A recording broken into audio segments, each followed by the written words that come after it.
चक्षुरुन्मीलितं येन तस्मै श्रीगुरुवे नमः। श्रीचैतन्यमनोभीष्टं स्थापितं येन भूतले स्वयं रूपः कदा मह्यं ददाति स्वपदान्तिकम्। वन्देऽहं श्रीगुरो श्रीयुतापदकमलं श्रीगुरुं वैष्णवांश्च।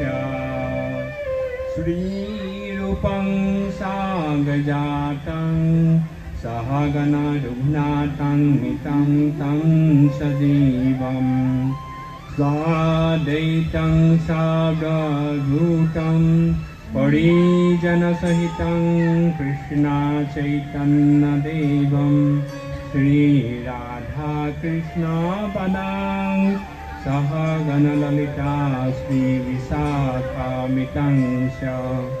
हे कृष्णा करुणा सिन्धु दीनबन्धो जगत्पते गोपेश गोपिकान्त राधाकान्त नमस्ते।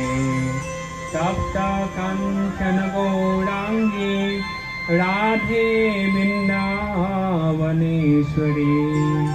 वृषभानुसुते देवी प्रणमामि हरिप्रिये।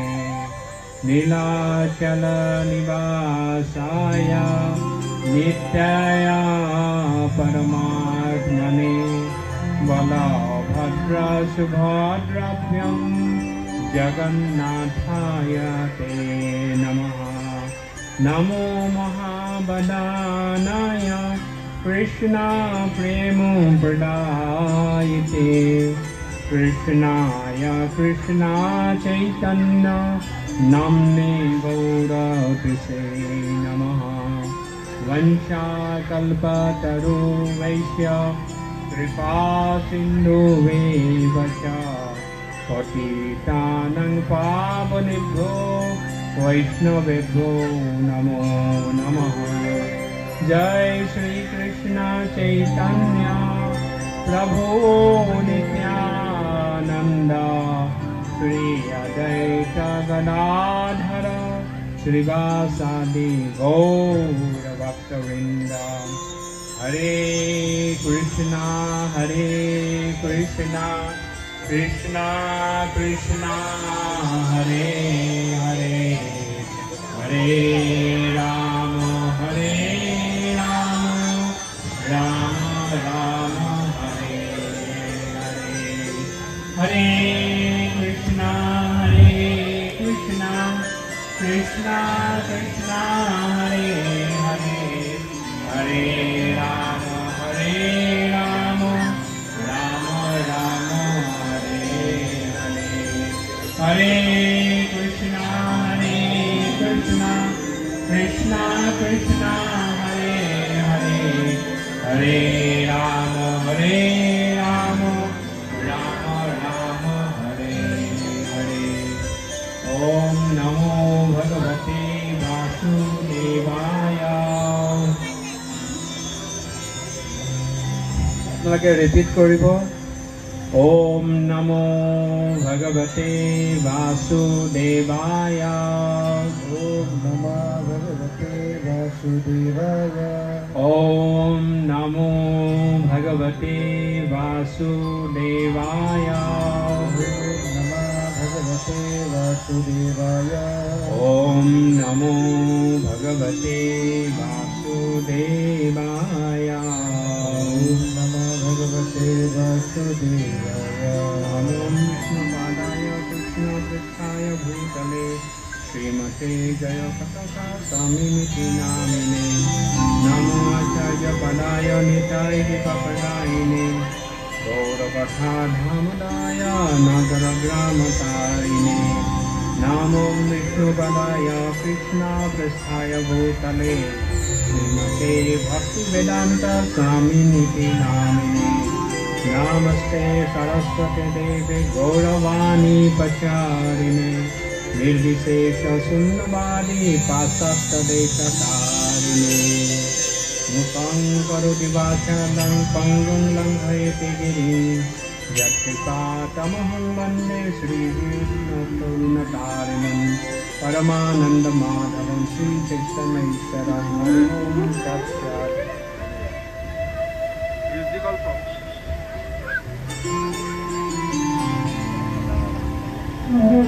हरे कृष्णा।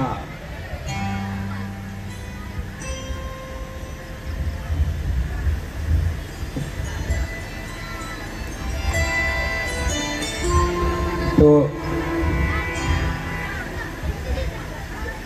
ইস্কন কোকৰাঝাৰ আউটপোষ্টৰ এই শুভ অনুষ্ঠানত আপোনালোকক সকলোকে মই সশ্ৰদ্ধ প্ৰণাম নিবেদন কৰিছোঁ আৰু খুব সুন্দৰকে জগন্নাথৰ ৰথযাত্ৰা অনুষ্ঠান অনুষ্ঠিত কৰিলে। সেইকাৰণে মই সমূহ মন্দিৰৰ কৰ্তৃপক্ষ আৰু সদস্যসকলক সকলোকে মই ধন্যবাদ জ্ঞাপন কৰিছোঁ। আমি বিশেষভাৱে আজি সমবেত হৈছোঁ জগন্নাথৰ কথা কিছু লীলা কিছু শ্ৰৱণ কৰিবৰ কাৰণে। জগন্নাথ হৈছে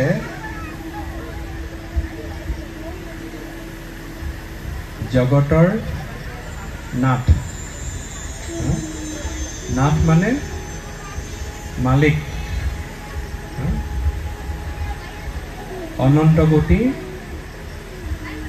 বিশ্ব ব্ৰহ্মাণ্ডৰ তেওঁ অধিকাৰী, তেওঁ মালিক, তেওঁ জগন্নাথ।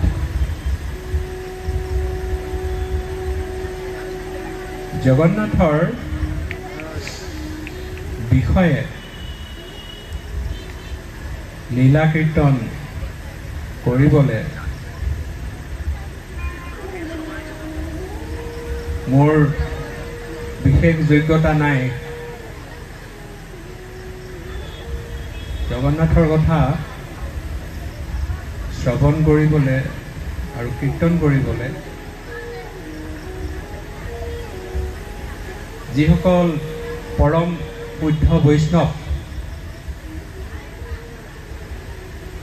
তেওঁলোকৰ শ্ৰীমুখৰ পৰা যি ধৰণে ওলায়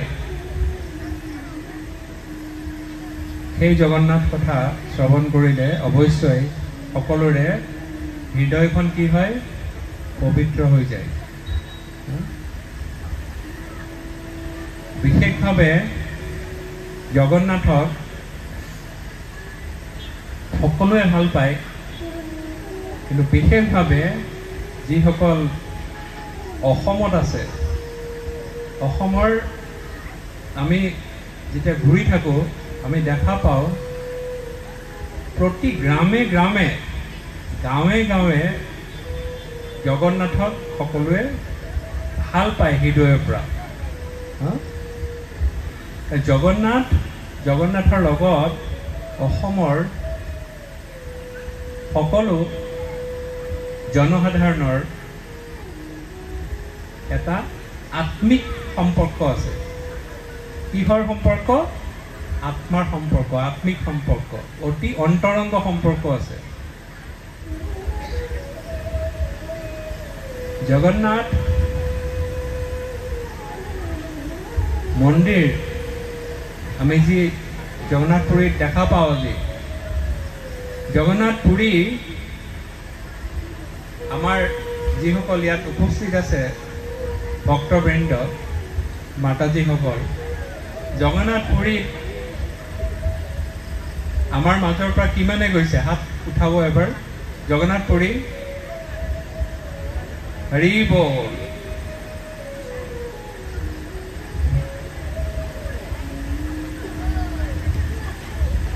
কলিযুগৰ উপাস্য দেৱ সকলোৰে উপাস্য দেৱ হৈছে জগন্নাথ জগন্নাথ প্ৰধান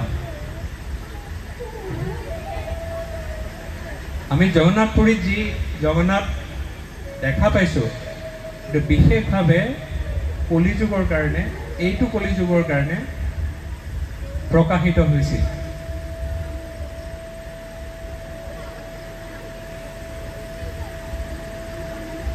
প্ৰথমতে জগন্নাথপুৰী নীলাচলত কি হিচাপে আছিলে জগন্নাথ নীল মাধৱ হিচাপে আছিলে কেতিয়া আছিলে যেতিয়া আমি জানো আমাৰ যি 14টা ভুৱন আছে বিভিন্ন দেৱ দেৱতা আছে এনেকৈ গৈ গৈ গৈ গৈ লাষ্টত কোন থাকে এইটো এখন ব্ৰহ্মলোক মানে ব্ৰহ্মা য'ত থাকে ব্ৰহ্মাৰ এটা দিন আৰু আমাৰ এটা দিনৰ মাজত বহুত পাৰ্থক্য আছে ব্ৰহ্মা যেতিয়া এটা দিনত আয়ুষ আমি যদি চাওঁ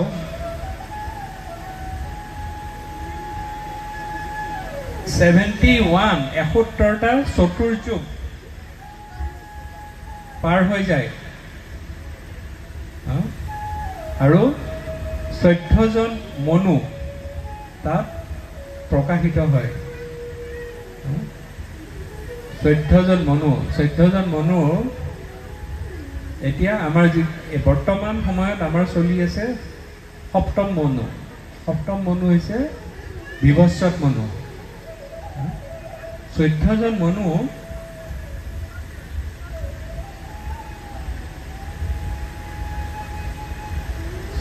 মনুৰ সপ্তম মনু এতিয়া আহিছে আৰু 71টা চতুৰ্যুগ মানে এটা চতুৰ্যুগত আমি ভাবিব নোৱাৰো কিমান সময় গুচি যায় তেনেকুৱা 14জন গ'লে ব্ৰহ্মাৰ এটা দিন পাৰ হয় 43,20,000 বছৰ খুব টেকনিকেল সেইকাৰণে বেছি কথা নকওঁ বয়সৰ ওপৰত কনফিউজ হৈ যাব এতিয়া যেনেকৈ আমি ধৰি ল'লোঁ যে আমি 100 বছৰ জীয়াই থাকোঁ আৰু আমি জানো যে কিছুমান বহুত পোক পৰুৱা আছে যোনে ৰাতিপুৱা জন্ম হ'ল আৰু আবেলি মৃত্যুবৰণ কৰে নাশ হৈ যায় যোনে ৰাতিপুৱা জন্ম হ'ল আৰু আবেলি মৃত্যুবৰণ কৰিছে তেওঁ ভাবিব যে মনুষ্য কি হিচাপত 100 বছৰ কেনেকৈ জীয়াই থাকে এইটো সম্ভৱ নহয় মই ভাবিবও নোৱাৰোঁ আমাৰ অৱস্থাটো তেনেকুৱা আমি ভাবিব নোৱাৰোঁ যে 43,20,000 বছৰত এটা চতুৰ্যুগ হয় আৰু তেনেকুৱা 71টা চতুৰ্যুগ হৈ গ'লে ব্ৰহ্মাৰ এদিন হয় ব্ৰহ্মাৰ যেতিয়া বয়স আধা হৈ গ'ল সকলোৰে ব্ৰহ্মাৰ 100 বছৰ আমি 100 বছৰ ধৰিলে ব্ৰহ্মাৰ 100 বছৰ 50 বছৰ যেতিয়া ব্ৰহ্মাৰ পাৰ হৈ যায় তেতিয়া সেই সময়টোত 50 বছৰ হোৱালৈকে জগন্নাথক নীল মাধৱ হিচাপে কোনে সেৱা অৰ্চনা কৰিছিল যিসকল ট্ৰাইবেল আছিলে যিসকল জনজাতীয় লোক সবৰ কমিউনিটি তেওঁলোকে নীল মাধৱক মনে মনে বিশ্ববসু আছিলে গোটেই চবৰ জাতিটোৰ প্ৰধান আছিলে বিশ্ববসু। বিশ্ববসুৱে নীলমাধৱক মনে মনে জংঘলত যায়, গৈ পেলাই ৰাতি সেৱা অৰ্চনা চব কৰে, আৰতি কৰে, আকৌ মনে মনে আহি ঘৰত থাকে। দিনত ৰেষ্ট লয়, ৰাতি সেৱা কৰিব যায়, যাতে কোনেও গম নাপায় যে ক'ৰবাত নীলমাধৱ আছে। সেই সময়ত অৱন্তী ৰাজ্য বহুত ডাঙৰ অৱন্তী ৰাজ্য আছিলে। অৱন্তী ৰাজ্যৰ সম্ৰাট আছিলে, ৰজা আছিলে ইন্দ্ৰদম্ন মহাৰাজ। ইন্দ্ৰদম্ন মহাৰাজে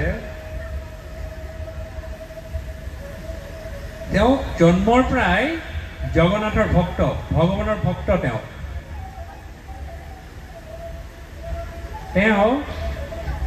বহুত ইচ্ছা আছিলে যে মই ভগৱানক বিগ্ৰহ হিচাপে ৰাখি যাতে পূজা কৰিব পাৰোঁ, সেৱা কৰিব পাৰোঁ, আৰতি কৰিব পাৰোঁ, ভোগ নিবেদন কৰিব পাৰোঁ, ইচ্ছা আছিলে তেওঁ। সেই সময়ত নাৰদ মুনিয়ে ইন্দ্ৰদম্ন মহাৰাজৰ ওচৰত আহিলে। ইন্দ্ৰদম্ন মহাৰাজক ক'লে যে তুমি আৰু তোমাৰ যিটো ইচ্ছা আছে ভিতৰত, তুমি যদি সঁচাকৈ বিচাৰা, ভগৱানে স্বয়ং নীলমাধৱ হিচাপে মহানদী, আমি জগন্নাথ পুৰীত গ'লে তাতে মহানদী আহে, তাৰপিছত এইফালে সাগৰখন আছে, তাতে নীলাচল পাহাৰত তেওঁ আছে আৰু তেওঁক এই তাৰ যিসকল জনজাতীয় লোক আছে তেওঁলোকে সেৱা পূজা কৰি আছে। গতিকে তুমি নীলমাধৱৰ দৰ্শন কৰিব পাৰা গৈ পেলাই, আৰু তেওঁক যদি লৈ আহা তুমি এটা মন্দিৰ বনাব পাৰা। কাক কৈছে? ইন্দ্ৰদম্ন মহাৰাজে। ইন্দ্ৰদম্ন মহাৰাজৰ লগত কোন আছিল? নাৰদ মুনিয়ে কৈ থাকোঁতে আমি আজি ক'ত বহি আছো? ইয়াত এইটো কি? গুণ্ডিচা মন্দিৰ। গুণ্ডিচা মন্দিৰ, গুণ্ডিচা হৈছে ইন্দ্ৰদম্ন মহাৰাজৰ পত্নী, পৰম ভক্ত তেওঁ। যেতিয়া নাৰদ মুনিৰ পৰা গম পালে, নাৰদ মুনিয়ে পুৰা বুজাই দিব পৰা নাই। আজিকালি হ'লে গুগল লোকেশ্যন পঠাই দিলে হয়। নাৰদ মুনিয়ে মোটামুটি বুজাই দিছে যে উৎকল প্ৰদেশত নীলাচল পৰ্বতত নীলমাধৱৰ সেৱা চলি আছে। ইনফৰমেশ্যন দিছে। কাক দিছে? গুণ্ডিচা মাতা আৰু ইন্দ্ৰদম্ন মহাৰাজক। ইন্দ্ৰদম্ন মহাৰাজে লগে লগে কৈছে যে মইতো বিচাৰি নাপাম, তুমি যেনেকৈ কৈছা। তেওঁৰ সকলোতকৈ ডাঙৰ পণ্ডিত কোন আছিলে? বিদ্যাপতি। বিদ্যাপতিক ক'লে যে তুমি গৈ পেলাই নীলমাধৱক তুমি আৱিষ্কাৰ কৰা, ক'ত আছে, কেনেকৈ আছে, তাৰপিছত মোক জনাবা, আমি সকলোৱে গৈ নীলমাধৱক লৈ আহিম।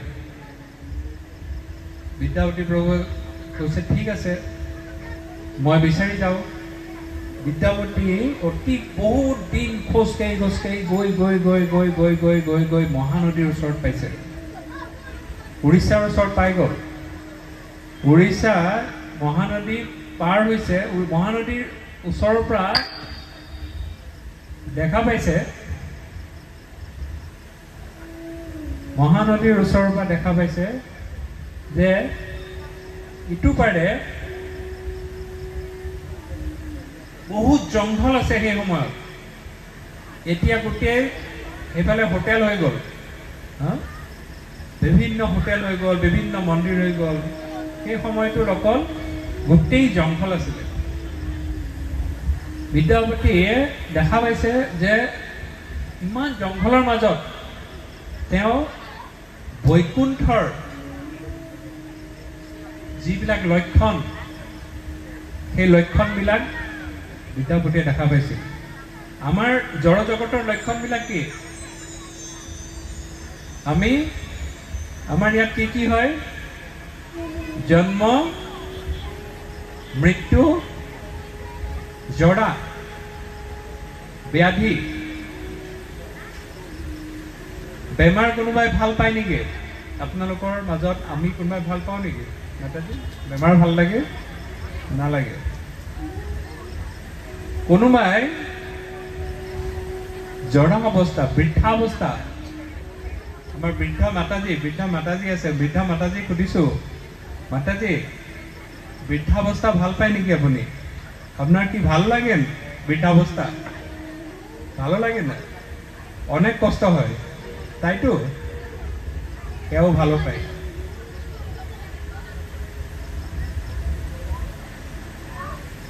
আৰু এটা ভয়ংকৰ হৈছে, কোনোবাই মৃত্যুক ভাল পায় নেকি?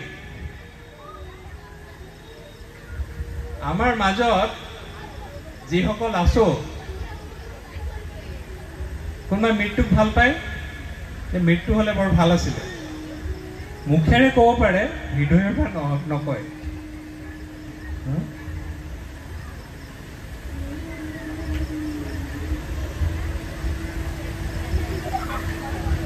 এগৰাকী মাতাজী আছিলে, বৃদ্ধা মাতাজী। তেওঁ ল'ৰা আৰু বোৱাৰী খুব ঘৰত বিভিন্ন কামত ব্যস্ত ৰাখে, অলপ মানসিক অত্যাচাৰ কৰে, যে তুমি যোৱা, তুমি গৈ পেলাই গৰুৰ কাৰণে ঘাঁহ লৈ আনা, তুমি যোৱা জংঘলত যোৱা, আমাৰ খৰি কাটি পেলাই লৈ আনা গছৰ, বিভিন্ন কাম কৰি থাকে। তেওঁ কৈছে যে বৃদ্ধা মাতাজীগৰাকীয়ে সদায় কয়, ভগৱানক প্ৰাৰ্থনা কৰে যে ইমান কষ্ট দি আছা, তাতকে মোৰ মৃত্যু হোৱাটোৱে ভাল। এবাৰ জংঘলৰ ভিতৰত গৈ থাকোঁতে কৈছে যে মোৰ ইমান কষ্ট, সেই যমৰাজ তুমি আহা বুলি কয় মৃত্যুৰ সময়ত, তুমি মোক কিয় লৈ নোযোৱা ইয়াৰ পৰা? মই ইমান কষ্ট কিয় পাই আছো, মানসিক কষ্ট। সেই সময়তে যমৰাজে সেইফালেদি গৈ আছিলে, ওপৰেদি যমৰাজ কিহত যায়? এটা প্ৰকাণ্ড কি মহৰ ওপৰত উঠি যায়। যমৰাজে শুনা পালে আৰু মোক মাতি আছে কোনোবা এগৰাকীয়ে। যমৰাজে ঘূৰি মাতাজীগৰাকীৰ ওচৰত আহিলে, কৈছে যে তুমি মোক স্মৰণ কৰি আছিলা, কি কাৰণে স্মৰণ কৰি আছিলা? যেতিয়া মাতাজী দেখা পালে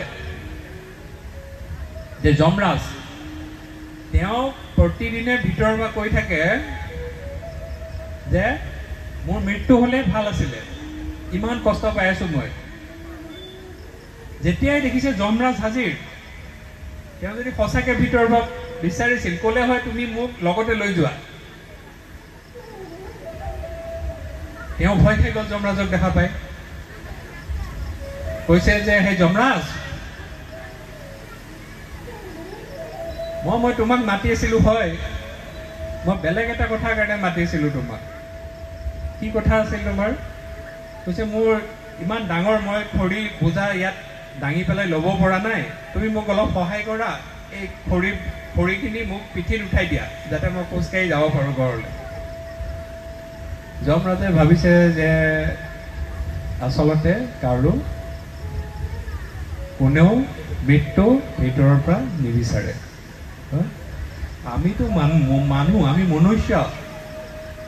এটা পৰুৱা কাইলৈ এইটো প্ৰমাণ কৰিব। এটা পৰুৱা যদি গৈ থাকে, আপুনি এটা আলপিন এটালৈ পৰুৱাটোৰ ওচৰত লৈ যাওক, পৰুৱাটো আলপিনৰ ফালে আহিব নে সি পলাব? কোনফালে আহিব?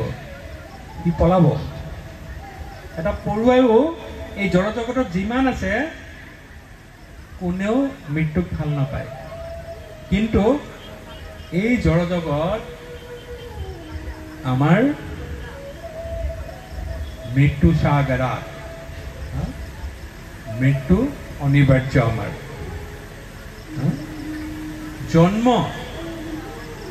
জন্ম আমি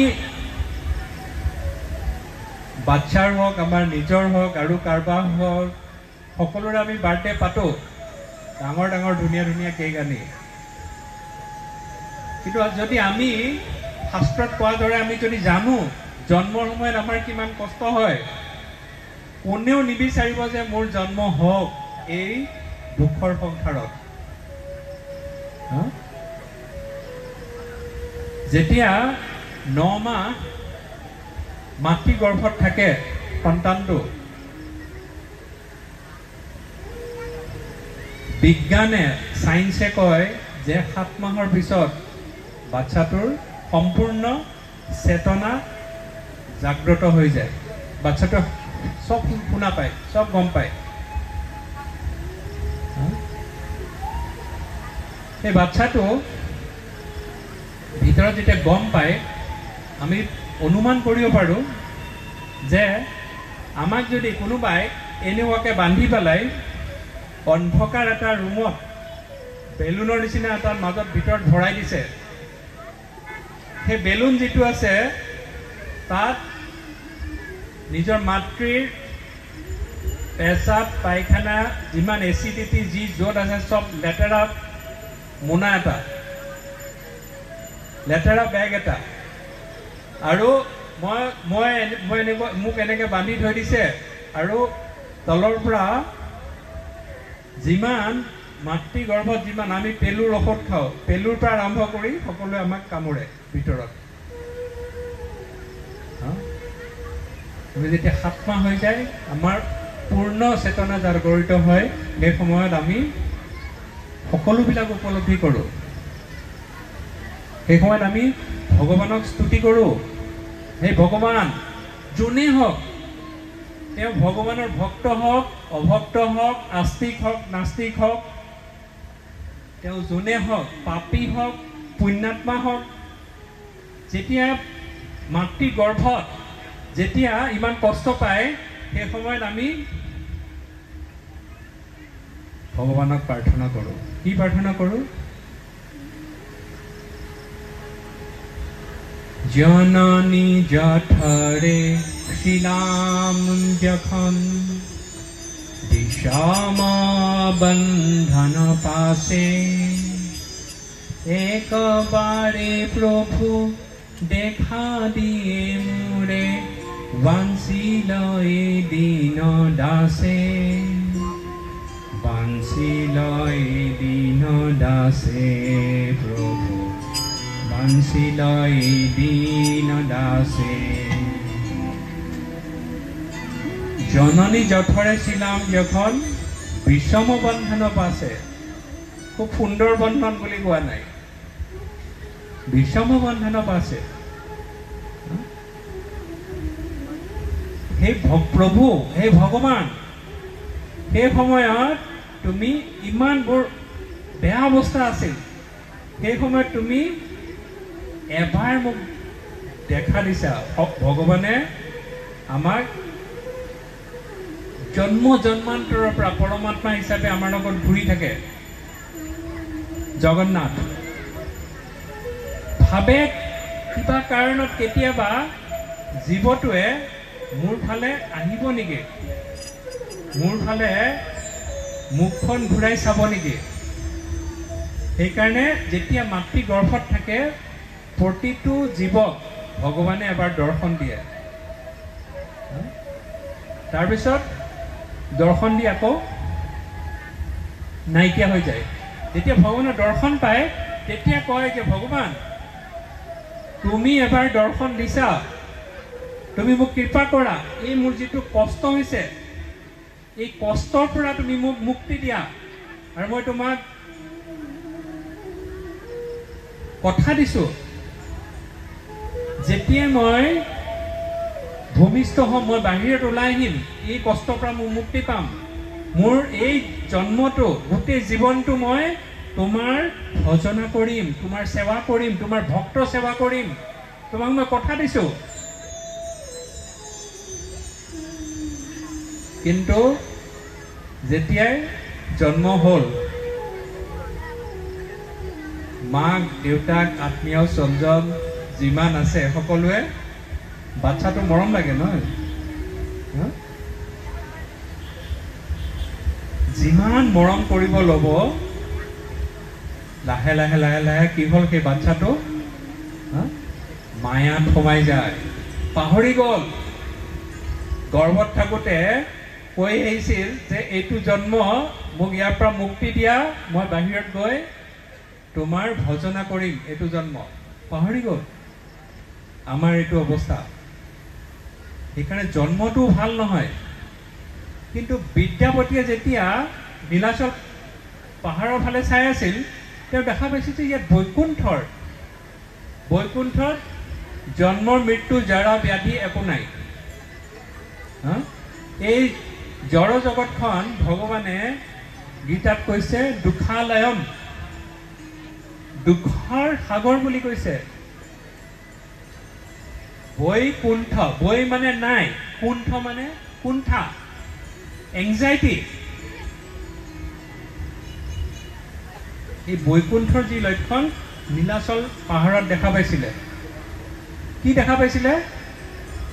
বাঘ, হৰিণা সকলোৱে একেলগে বহি কথা পাতি আছে, ইটোৱে সেইটো খাবতি ধৰি চুম্বন খাইছে, পাহৰি গৈছে যে বাঘে যে হৰিণাটোক মই খাব লাগে।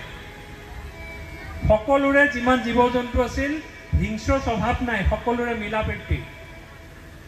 বিদ্যাপতিয়ে বুজি পাইছে যে নাৰদ মুনিয়ে যিটো কথা কৈছিলে সেই জেগাখিনি এই জেগাখিনিয়ে হ'ব। কিন্তু এতিয়া মই কেনেকৈ বিচাৰি পাম? তেতিয়া লাহে লাহে গ'ল ভিতৰত, গৈ দেখা পালে এখন গাঁৱৰ নিচিনা আছে। গাঁৱৰ যোন প্ৰধান, গাঁৱৰ প্ৰধানৰ ওচৰত গৈছে, ঘৰত গৈছে। গাঁৱৰ প্ৰধানৰ বিশ্ববসু, তেওঁৰ এজনী কন্যা আছিলে ললিতা। ললিতা ঘৰত আছে। কৈছে যে মোৰ বাবা নাই। কৈছে ক'ত গৈছে? কৈছে সেৱা কৰিব গৈছে, বাহিৰত আছে, আহি পাব। এতিয়া সেই সময়ত সন্ধিয়া হৈ গৈছে। তেতিয়া যিহেতু অতিথি আহিছে, গেষ্ট আহিছে, ললিতাই শুশ্ৰূষা কৰি ঘৰত ৰাখিলে। আৰু বিদ্যাপতি বহুত দিন তাত থাকিলে। থাকি পেলাই দেখা পাইছে যে বিশ্ববসুৱে দিনত ৰেষ্ট কৰে, ললিতাই দিনত কিবা আৰতি প্লেট ৰেডি কৰে, জংঘলত যায়, ভগৱানৰ কাৰণে ধুনীয়া ধুনীয়া সুগন্ধি যিবিলাক পুষ্প আছে, ফুল আছে, এইবিলাক লৈ আহে, মালা বনায়।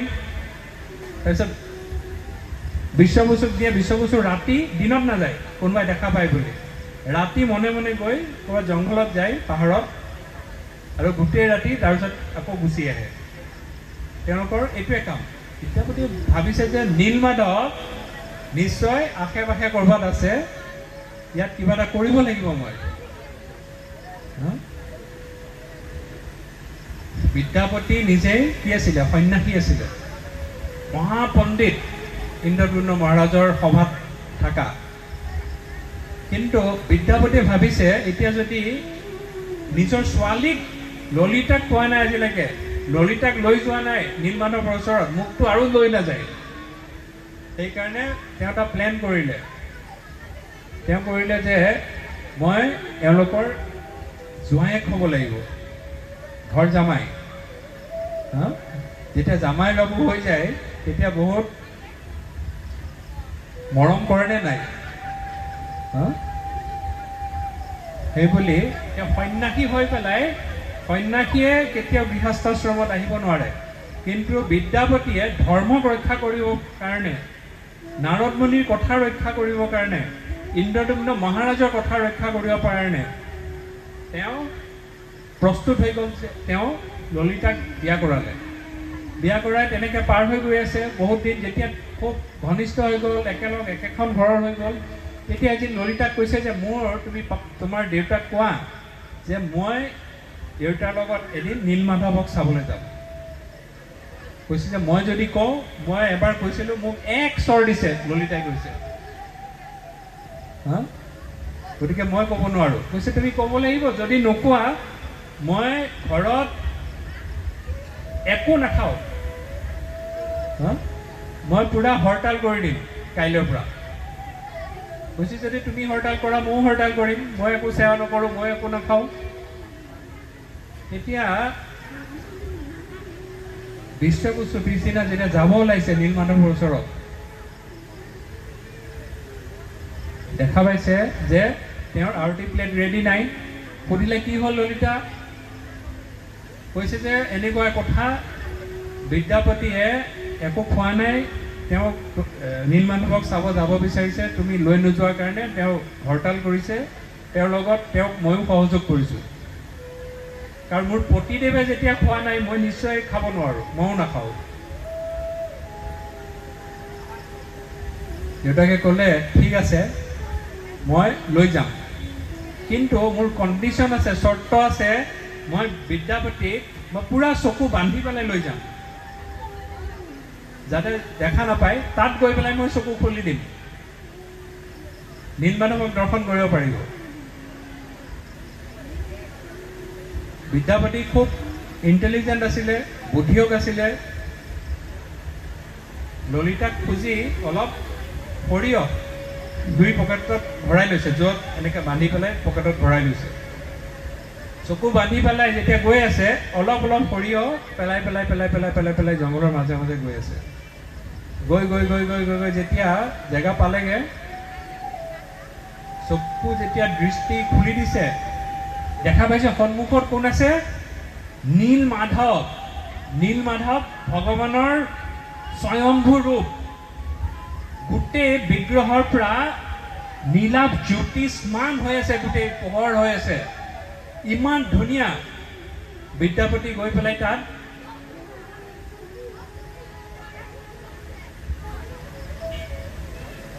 সমাধিত গুচি গৈছে। চেন্স নাই, চেতনা নাই, ইমান সুন্দৰ।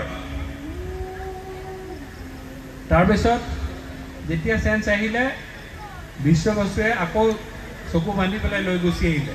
কিন্তু যেতিয়া বৰষুণ দিয়ে, এই যিবিলাক সৰিয়হ পেলাই পেলাই গৈ আছিলে, লাহে লাহে লাহে লাহে সৰিয়হ ফুল হ'ব ধৰিছে।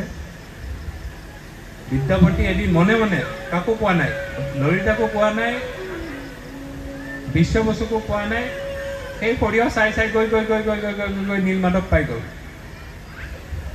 যে গম পালে এইটোৱে জেগা, এতিয়া ইন্দ্ৰদুম্ন মহাৰাজক মই লৈ আহিব লাগে ইয়াত। আৰু ইন্দ্ৰদুম্ন মহাৰাজ আৰু কাক আনিব লাগে? গুণ্ডিচা মাতাক।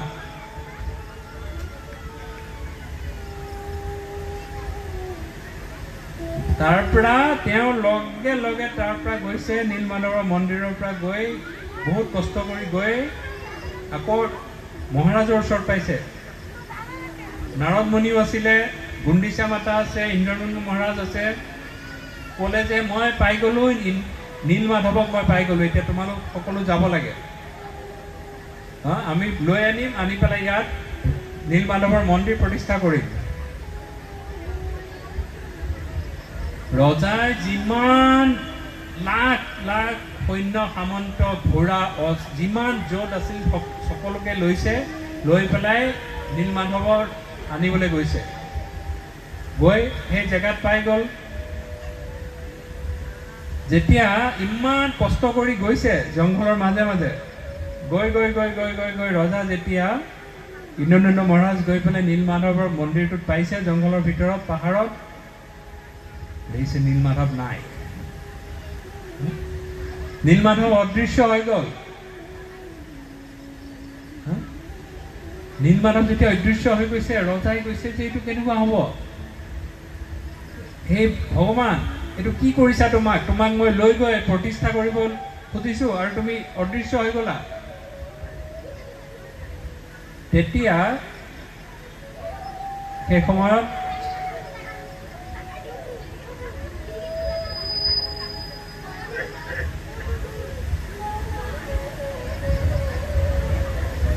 ভগৱানে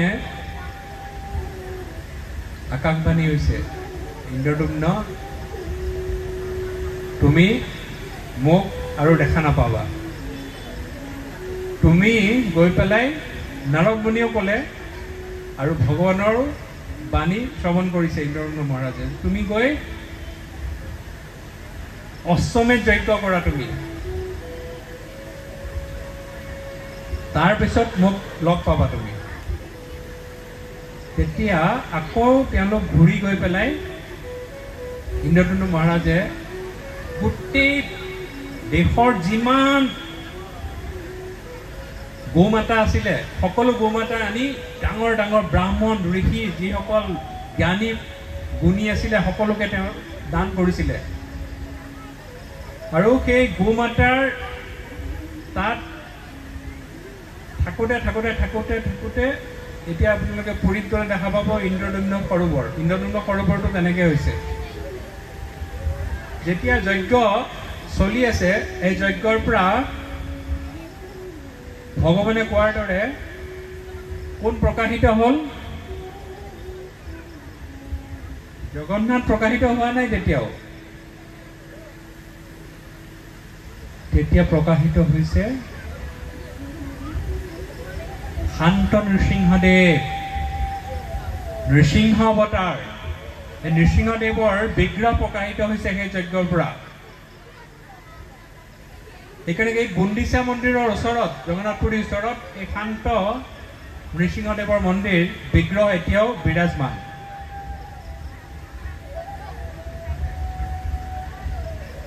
নৃসিংহদেৱে তেতিয়া ক'লে যে সময়ত তুমি মোৰ দৰ্শন পাবা।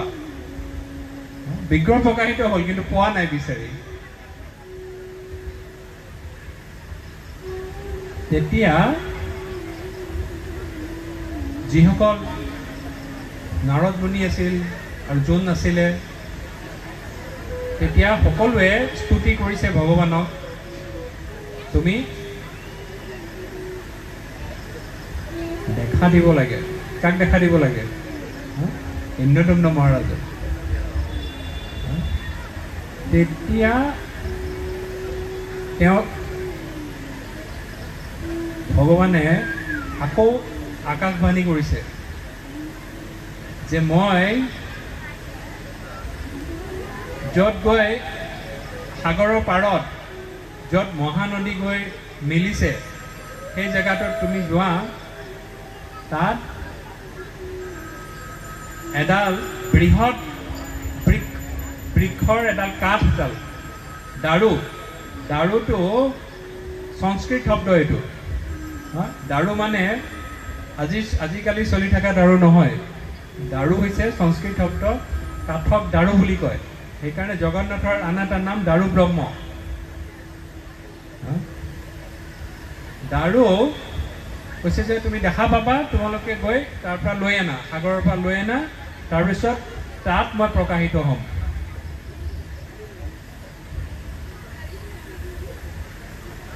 যেতিয়া সকলো গৈছে, তাত ৰজা মন্ত্ৰী যিমান অশ্ব আছিলে, যিমান হাতী আছিলে, চব লৈ মহাৰাজ গৈছে। ইন্দ্ৰদম্ন মহাৰাজ গৈ পেলাই আনিব কৈছে। তাৰ পৰা দেখিছে যে যিমান চেষ্টা কৰিছে আনিবলৈ, এক ইঞ্চিও লৰাব পৰা নাই, ইমান গধুৰ। হাজাৰ হাজাৰ হাতী লগাই দিছে টানিবলৈ, যিমান ঘোঁৰা আছে চব ঘোঁৰা লগাই দিছে টানিবলৈ। এই কাঠডালক লৰাব পৰা নাই, হিলাব পৰা নাই। 1 মাহ 1.5 মাহ পাৰ হৈ গ'ল এনেকে চেষ্টা কৰি।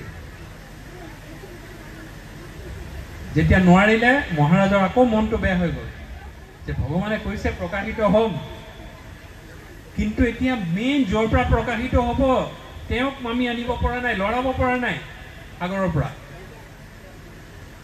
সেই সময়ত আকৌ নাৰদ মুনি আহিছে। নাৰদ মুনি আহি কৈছে যে তোমালোকৰ প্ৰব্লেমটো ক'ত? কৈছে যে আমাৰ যিমান শক্তি আছিলে সমস্ত শক্তি দি আমি চেষ্টা কৰিলোঁ, এই কাঠডালক আনিব পৰা নাই পাৰলে, আমি হাৰি গ'লোঁ। নাৰদ মুনিয়ে কৈছে যে তোমালোকে এইকাৰণে হাৰি গৈছা কাৰণ যোন ভগৱানৰ আচল ভক্ত তেওঁক তোমালোকে পাহৰি গৈছা। যেতিয়া ভক্তই ভগৱানক বিচাৰিব প্ৰতিষ্ঠা কৰিবলৈ, প্ৰকাশিত হ'বলৈ অৱশ্যে তেওঁ আহিব, নিজে নিজে আহিব। কৈছে কি কৰিব লাগিব? কৈছে যে তোমালোকে বিশ্ববসু আৰু ললিতাক পাহৰি গ'লা। নীলমাধৱক কোনে তাতে সেৱা কৰিছিল? কোন আচল ভক্ত আছিলে? চবৰ জাতি হৈছে ট্ৰাইবেল জাতি এটা। কোনে কৰিছিলে সেৱা? কোনে কৰিছিলে? তেওঁলোকে কৰিছিলে। তেওঁলোকক তোমালোকে পাহৰি আছে। তোমালোকে গাৰ জোৰ দি আছা। ভগৱানক গাৰ জোৰেৰে একো কৰিব নোৱাৰি। ভগৱানক আমি গাৰ বলেৰে, মনোবলেৰে, জ্ঞানৰ বলেৰে আমি ভগৱানক একো জানিব নোৱাৰো, বুজিব নোৱাৰো। ভগৱানৰ বিষয়ে আমি কোনো কালে একো কৰিব নোৱাৰো। ভগৱানক জানিবলৈ একমাত্ৰ আহিলাটো কি?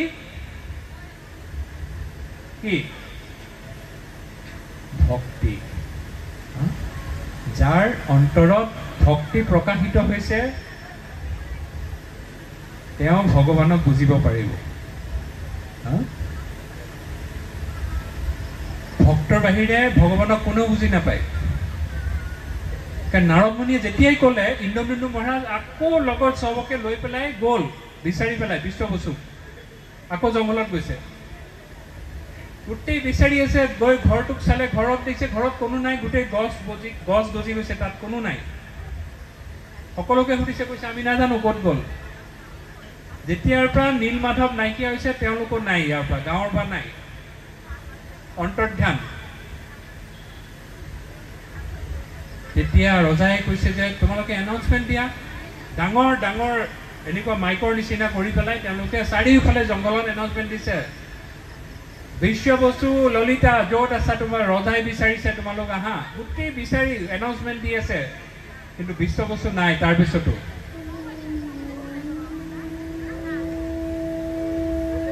তেতিয়া নাৰদ মুনিয়ে ক'লে, আকৌ নাৰদ মুনি আহিলে, কৈছে যে তোমালোকে এনেকে যে কৈ আছা বিশ্ববসু কেতিয়াও নাহে।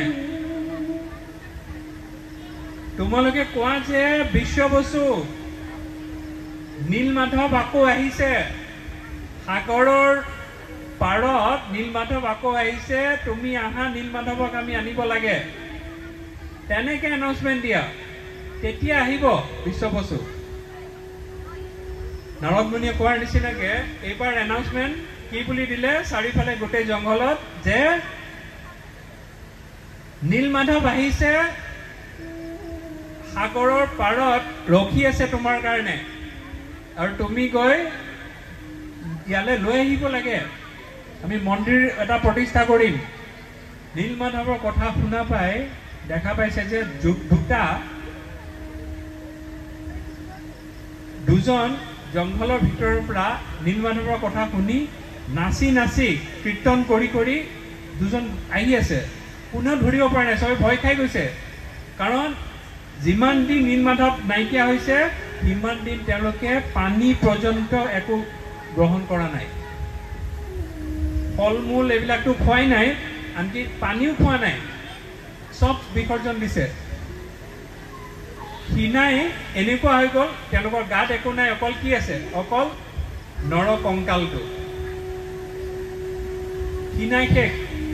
চবে ভয় খাই গৈছে দেখা পাই। কৈছে যে কোনোবাই কৈছে মহাৰাজক, মহাৰাজ আপুনি কি কৰে? আমি গোটেই আমাৰ হাজাৰ হাজাৰ হাতী, হাজাৰ হাজাৰ ঘোঁৰা দি পেলাই, অস্ত্ৰ দি পেলাই আমি নীলমাধৱৰ দাৰু ব্ৰহ্মক আমি আনিব খুজিছো, আমি পাৰা নাই। এই দুজন ক্ষীণ মীন যাৰ নৰকংকাল, তেওঁলোকে কেনেকে পাৰিব? হলেও যিহেতু নাৰদ মুনিয়ে কৈছে, তেওঁলোকক লৈ পেলাই সাগৰৰ পাৰ পালেগে। যেতিয়া সাগৰৰ পাৰত গ'ল, এই যোনটো কাঠ আছিলে দাৰু ব্ৰহ্ম, লৰাব পৰা নাছিলে। এই দুইজনে গৈ বিশ্ববসু আৰু ললিতা গৈ পেলাই যেনেকে বাচ্চাক ওচৰত এনেকে লৈ আনে, এই কাঠটোক তেনেকে লাহেকে ধৰি পেলাই মৰমত লৈ আনিছে। আনি পেলাই ক'ত লৈ আহিলে? গুণ্ডিচা মন্দিৰত গুণ্ডিচা মাৰ ঘৰত য'ত এটা সৰু ঘৰ বনাইছিলে গৰ্ভমত থাকিবৰ কাৰণে তাত লৈ আহিছে তাত লৈ আহি সকলোৱে তুমুল কীৰ্তন কৰিছে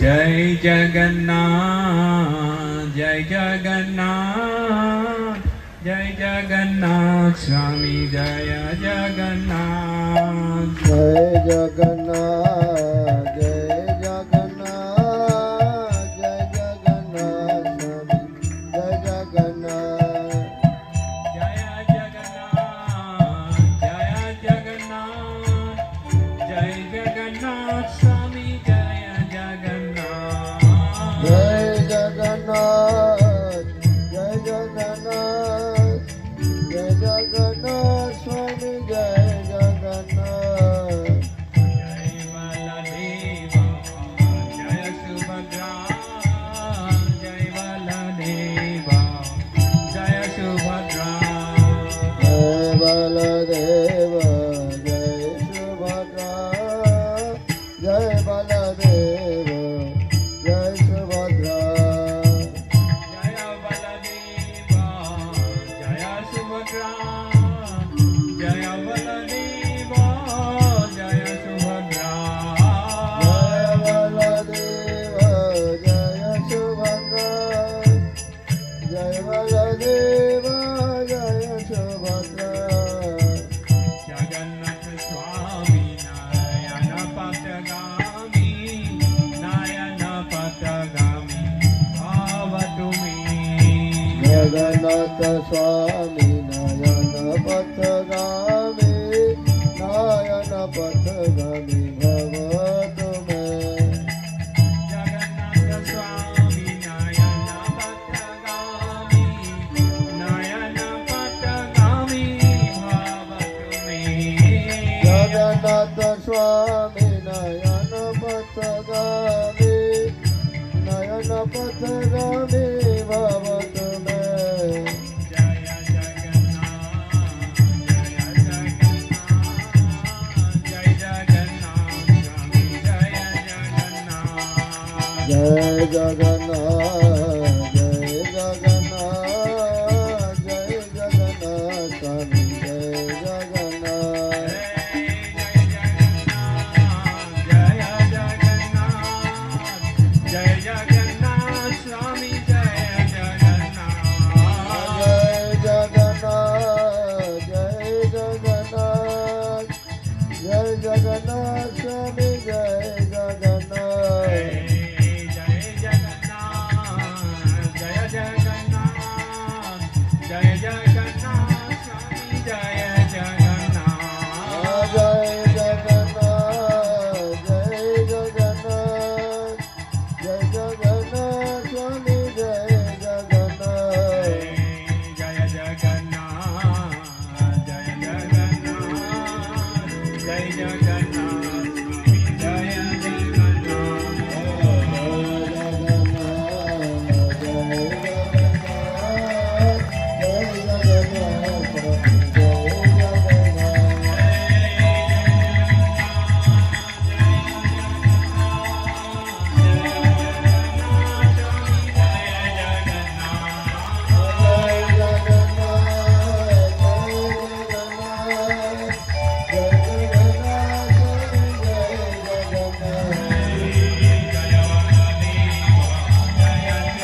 আমি জগন্নাথৰ কীৰ্তন কৰিলোঁ তেতিয়ালৈকে ইন্দ্ৰদুম্ন মহাৰাজ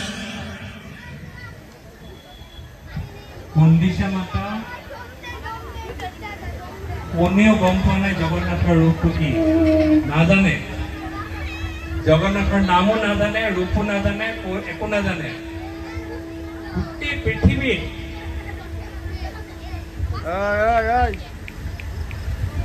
যিমান বিগ্ৰহ আছে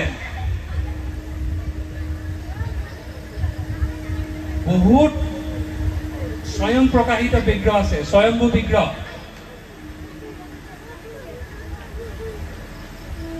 যেনেকে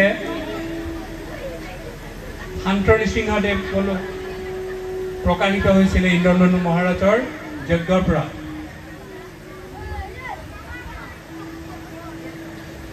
আমাৰ বৃন্দাবনৰ ৰাধা শ্যাম সুন্দৰ স্বয়ং প্ৰকাশিত ৰাধা ৰমন স্বয়ং প্ৰকাশিত বিগ্ৰহ তেনেকুৱাকে স্বয়ং প্ৰকাশিত বিগ্ৰহ বহুত আছে কিন্তু কিমান বছৰ হ'ল স্বয়ং প্ৰকাশ কৰা 200 বছৰ 500 বছৰ 1000 বছৰ 2000 বছৰ 5000 বছৰ খুব বেছি সকলোতকে পৃথিৱীৰ গোটেই বিশ্ব ব্ৰহ্মাণ্ডৰ সকলোতকে পুৰণা সকলোতকে প্ৰাচীন বিগ্ৰহ হৈছে জগন্নাথ বলদেৱ সুভদ্ৰা মহাৰাজ যেতিয়া কুণ্ডিচা মন্দিৰত এই কাঠডাল আনিলে দাৰু ব্ৰহ্ম এতিয়া মিস্ত্ৰী লাগে কাঠ মিস্ত্ৰী মহাৰাজে যিমান কাঠ মিস্ত্ৰী আছে ওচৰত সকলোকে নিমন্ত্ৰণ কৰিলে কোনে পাৰিব কৈছে মই সুন্দৰকে বনাই দিম ভগৱানৰ বিগ্ৰহ মই বনাই দিম যিমানে তাত বনাব গৈছিলে সকলোৰে যিমান বটালিৰ পৰা আৰম্ভ কৰি যি য'ত আছিলে সব ভাঙি গ'ল এটা দাগো লগা নাই দাগো লগাব পৰা নাই এই দাৰু ব্ৰহ্ম তেতিয়া ইন্দ্ৰদুম্ন মহাৰাজৰ আকৌ টেনচন হ'ল এতিয়া কি কৰিম কোনেও বনাব পৰা নাই বেলেগ বেলেগ ৰাজ্যৰ পৰা আনিলে কোনো পৰা নাই সব ফেইল সেই সময়ত এগৰাকী ভগৱানে পঠাইছে বৃদ্ধ একদম বৃদ্ধ এগৰাকী কাঠ মিস্ত্ৰী আহিছে আহি কৈছে যে মই বিগ্ৰহ বনাই দিম কিন্তু মোৰ চৰ্ত আছে কেইটামান কি চৰ্ত প্ৰথম কথা মোৰ গোটেই বিগ্ৰহ বনাবলে মোক কিমান দিন লাগিব 21 দিন লাগিব এই 21 দিনৰ ভিতৰত কোনেও মোক ডিস্টাৰ্ব কৰিব নোৱাৰিব কোনেও ভিতৰত মোক মই য'ত বনাই থাকিম তাৰ ভিতৰত সোমাব নোৱাৰিব যদি সোমাই যোৱা তোমালোক তেন্তে মই আধা কাম আধা এটা এৰি পেলাই মই গুচি যাম ইন্দ্ৰদুম্ন মহাৰাজে কৈছে ঠিক আছে নিশ্চয় ইমান বৃদ্ধ এজন কাঠ মিস্ত্ৰী তেওঁ নোৱাৰিব হ'লেও কৈছে যেতিয়া চেষ্টা কৰাত আপত্তি নাই মানি ল'লে গুণ্ডিচা মায়েও ক'লে যে ঠিক আছে তেওঁক কৰিব দিয়ক এটা ৰুমত সোমাই গ'ল য'ত দাৰু ব্ৰহ্ম আছিলে দৰ্জা মাৰি ল'লে ভিতৰৰ পৰা আৰু শব্দ শুনা পাই আছে ভিতৰত কট কট কট কট কট কট কট কট বাহিৰৰ পৰা শুনি আছে শব্দ আছে গুণ্ডিচা মা যিহেতু মাতৃ হৃদয়খনো মাতৃসুলভ ভাবিছে যে ইমান বয়সীয়াল ইন্দ্ৰদূত মহাৰাজক কৈ আছে যে তেওঁ ভিতৰত এতিয়া নাখাই পেলাই খোৱা বস্তুও নাই পানীও নাই একো নাই তেওঁতো বৃদ্ধটো তেওঁৰ ব্ৰাহ্মণ তেওঁৰ যদি মৃত্যু হয় সেই তেওঁৰ মৃত্যু হোৱাৰ গোটেই কৰ্মফল আমি ল'ব লাগিব এতিয়া ইন্দ্ৰদূত মহাৰাজে কৈছে নাই নাই নাই নাই নাই তুমি নকবা আমি কথা দি থৈছো আমি যাব নোৱাৰো তাতে তেওঁক বনাই থাকিব দিয়া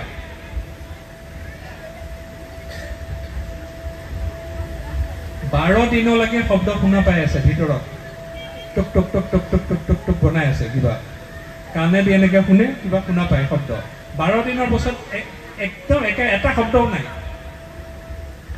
তেতিয়া গুণ্ডিচা মাতাই ইন্দ্ৰদূত মহাৰাজক ভৰিত পৰিছে কৈছে যে এইটো একদম আমাৰ মহাপাপ হ'ব এই বৃদ্ধৰ ভিতৰতে অকাল মৃত্যু হৈছে আমি সোমাব লাগিব এতিয়া মহাৰাজে বহুত ভাবিলে কিন্তু হ'লেও যিহেতু বাৰে বাৰে কৈ আছিলে পত্নীয়ে ক'লে ঠিক আছে আমি চাওঁ খুলি পেলাই দৰ্জা খুলি দিলে দেখিছে কোনো নাই না তাত বৃদ্ধও নাই কোনো নাই কোন আছিলে সেয়া স্বয়ং ভগৱানে পঠাইছিল বিশ্বকৰ্মা কোনো নাই অকল তাত জগন্নাথ বলদেৱ সুভদ্ৰা মহাৰাণী তাত বিৰাজমান হৈ গ'ল এইটো ৰূপত মহাৰাজে ইন্দ্ৰদূত মহাৰাজে এইটো ৰূপ দেখা নাই আগতে জগন্নাথৰ কৈছে যে কি ভুল কৰিলো আমি খুলি দিলো এতিয়া আধাত এয়া হাত নাই ভৰি নাই একো নাই চকু ডাঙৰ ডাঙৰ এনেকে থৈ গ'ল আমি ভগৱানক এতিয়া কি কৰিম এইটো আমাৰ মহাপাপ কৰিলো এই পাপ এতিয়া আমি ল'ব লাগিব সেই সময়ত তাত কোন উপস্থিত হৈছে নাৰদ মুনি কৈছে মহাৰাজ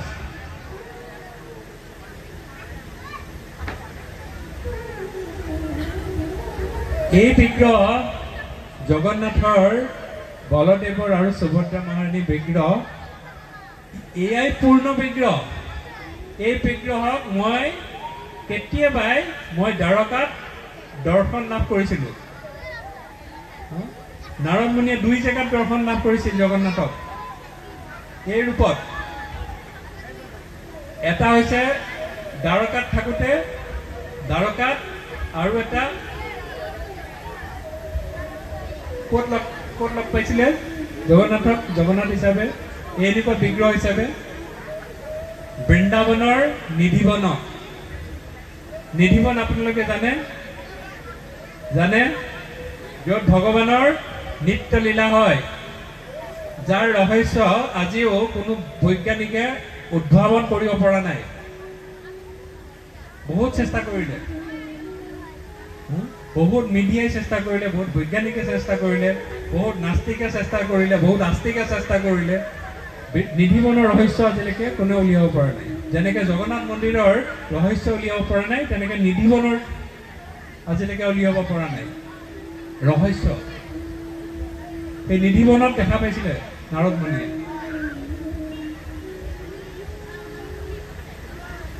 তেতিয়া নাৰদ মুনিয়ে যেতিয়া কৈ দিলে মই দেখা পাইছোঁ বুলি ইন্দ্ৰদূত মহাৰাজে একচেপ্ট কৰিলে হয় নাৰদ মুনি আপুনি যি কৈছে সেইটো সঁচা মই একচেপ্ট কৰিছোঁ কৈছে যে এতিয়া এটা মন্দিৰ বনাই বিগ্ৰহক আমি প্ৰতিষ্ঠা কৰিব লাগে কোনে প্ৰতিষ্ঠা কৰিব ভগৱানক জগন্নাথক কোনে প্ৰতিষ্ঠা কৰিব পাৰে ভাবিছে যে আমাৰ ইয়াত যিসকল ঋষি মুনিসকল ব্ৰাহ্মণসকল আছে তেওঁলোকক মাতি কৰোৱাতকৈ ইন্দ্ৰদূত মহাৰাজে কৈছে যে মই স্বয়ং ব্ৰহ্মাক লৈ আনো, ব্ৰহ্মাই নিজে প্ৰতিষ্ঠা কৰিব। নাৰদ মুনি কৈছে ঠিক আছে, এইটো ভাল কথা, তুমি ব্ৰহ্মলোকলৈ গৈ ব্ৰহ্মাক লৈ আনা। তেতিয়া ইন্দ্ৰদম্ন মহাৰাজ ব্ৰহ্মলোকলৈ গ'ল ব্ৰহ্মাক নিমন্ত্ৰণ দিবলৈ, যে আপুনি আহি জগন্নাথৰ বিগ্ৰহ পুৰীত জগন্নাথ ধামত প্ৰতিষ্ঠা কৰিব লাগে।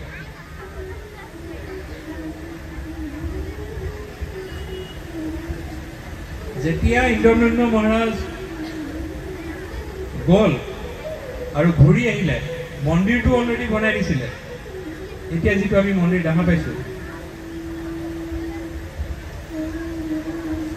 সেই মন্দিৰত বিগ্ৰহক প্ৰতিষ্ঠা কৰিব ব্ৰহ্মাক লৈ গুচি আহিলে। কিন্তু ব্ৰহ্মলোক আৰু আমাৰ মাজত ইমান পাৰ্থক্য আছে, যিটো আৰম্ভণিত কৈছিলো।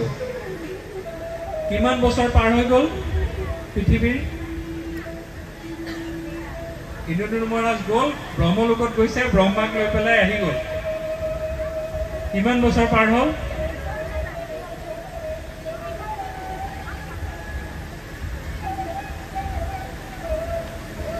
$15,34,00,000 বছৰ। কিমান বছৰ? 15,34,00,000 15 crore 34 lakh years পাৰ হৈ গ'ল পৃথিৱী লোকৰ।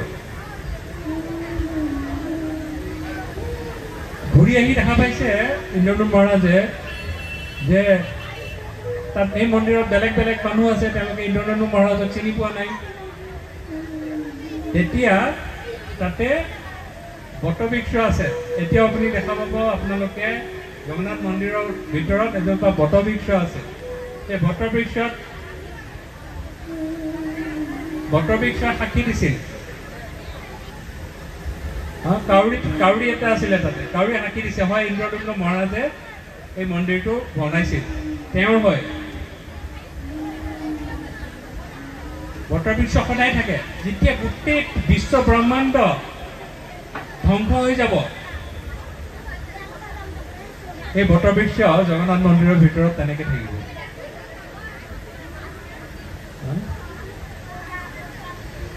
ইন্দ্ৰদম্ন মহাৰাজে যেতিয়া ব্ৰহ্মাই জগন্নাথক প্ৰতিষ্ঠা কৰিলে, আহি পেলাই যাক আমি দৰ্শন কৰিবলৈ জগন্নাথ পুৰীলৈ যাওঁ,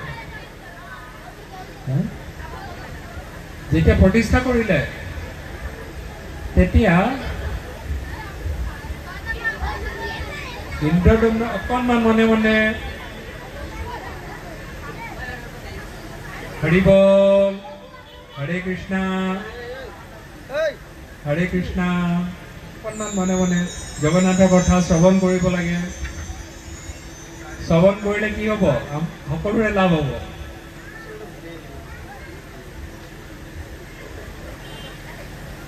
ইন্দ্ৰদম্ন মহাৰাজে দুটামান অদ্ভুত বৰ বিচাৰিছে জগন্নাথৰ পৰা। জগন্নাথে কৈছে, তুমি মোক লাভ কৰিবলৈ ইমান কষ্ট কৰিলা, তোমাক যি লাগে মই দিবলৈ প্ৰস্তুত, তুমি মোৰ পৰা বিচৰা মই দি দিম তোমাক।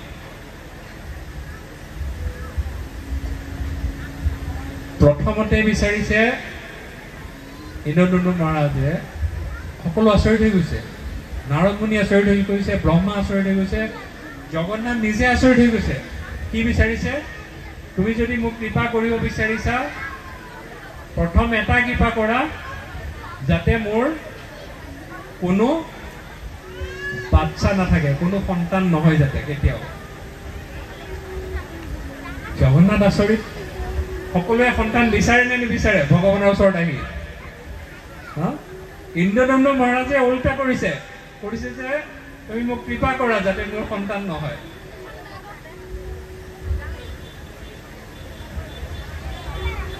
জগন্নাথে সুধিছে, তুমি কিয় বিচাৰিছা এনেকুৱা এটা বৰ, তুমি কিয় বিচাৰিছা? কৈছে যে মই বিচাৰো যে এই জগন্নাথ মন্দিৰ বনালো আৰু এই জগন্নাথক প্ৰতিষ্ঠা কৰিলো, যাতে এই প্ৰতিষ্ঠা কৰিছে গোটেই বিশ্ব ব্ৰহ্মাণ্ডৰ কাৰণে। ভৱিষ্যতে মোৰ সন্তানে মোৰ নাতিয়ে বা কোনোবাই পৌ নাতি যোনে হওক আহি পেলাই যাতে ক'ব নোৱাৰে এই মন্দিৰৰ মালিক আমি বুলি। মই বনাইছোঁ সকলোৰে কাৰণে। জগন্নাথে কৈছে তুমিতো সাংঘাতিক ভক্ত, মই তোমাৰ ওচৰত হাৰি গৈছোঁ। মই হাৰি গ'লো তোমাৰ ওচৰত। ভক্তৰ ওচৰত ভগৱান হাৰি যায়। ভক্তৰ প্ৰেমৰ কাৰণে, ভক্তৰ ভক্তিৰ কাৰণে ভগৱান ঋণী হৈ যায়, ভক্তৰ ওচৰত শৰণাগত হৈ যায়।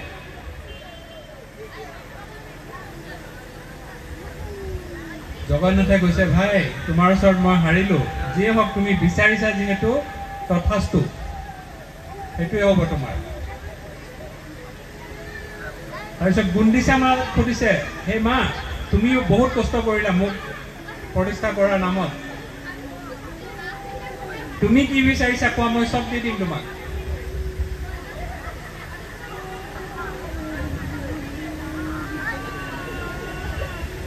গুণ্ডিচা মায়ে কৈছে যে তুমিতো অলৰেডি তুমি কৈ দিলা মোৰ কোনো বংশ নাথাকে। আমাৰ যদি কোনো বংশ নাথাকে তেন্তে আমাৰ যেতিয়া মৃত্যু হ'ব আমাৰ শ্ৰাদ্ধ কোনে কৰিব? জগন্নাথে কৈছে একো চিন্তা নকৰিবা, শ্ৰাদ্ধ আমি কৰিম। তোমালোকৰ শ্ৰাদ্ধ আমি নিজে আহি নিজে কৰিম। এতিয়াও যেতিয়া ইন্দ্ৰদম্ন মহাৰাজ আৰু গুণ্ডিচা মাৰ তিৰুভাৱ তিথি হয়, জগন্নাথে তাত আহি তেওঁলোকৰ শ্ৰাদ্ধ কৰে। সেইটো মই তোমাক কথা দিলো। আৰু কি সমস্যা আছে তোমাৰ?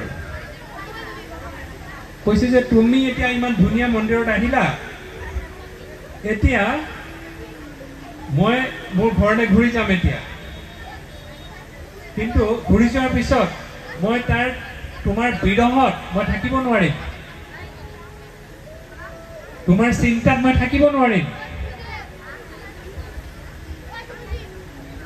কৈছে যে তুমি চিন্তা কৰিব নালাগে, 12 দিনৰ দিনা তোমালোকে দৰ্জা খুলি দিলা আৰু মই প্ৰকাশ পালোঁ, বাকী 9 দিন বাকী আছিলে। সেই 9 দিনত আহি মই তোমাৰ ঘৰত আহি থাকিম, য'ত আজি এইখন গুণ্ডিচা বাৰীত জগন্নাথ আছে। 9 দিন থাকে আহি পেলাই, সেইকাৰণে থাকে গুণ্ডিচা মন্দিৰত। কৈছে মই নিজে আহি থাকিম তোমাৰ তাত, তোমাৰ যিমান সেৱা আছে কৰিবলৈ মই গ্ৰহণ কৰিম তোমাৰ।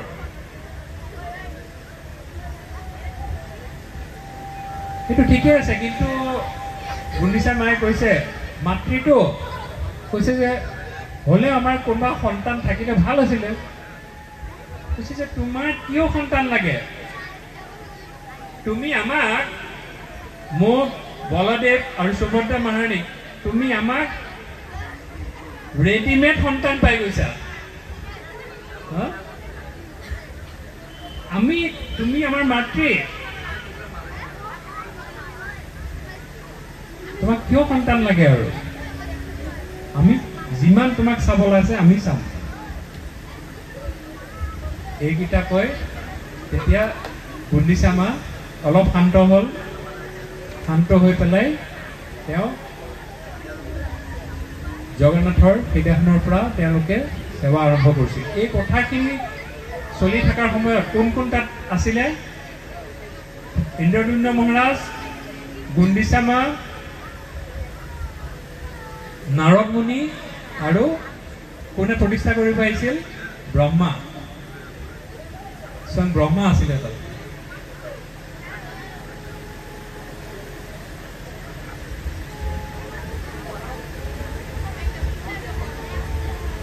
এই বিগ্ৰহ, সেইকাৰণে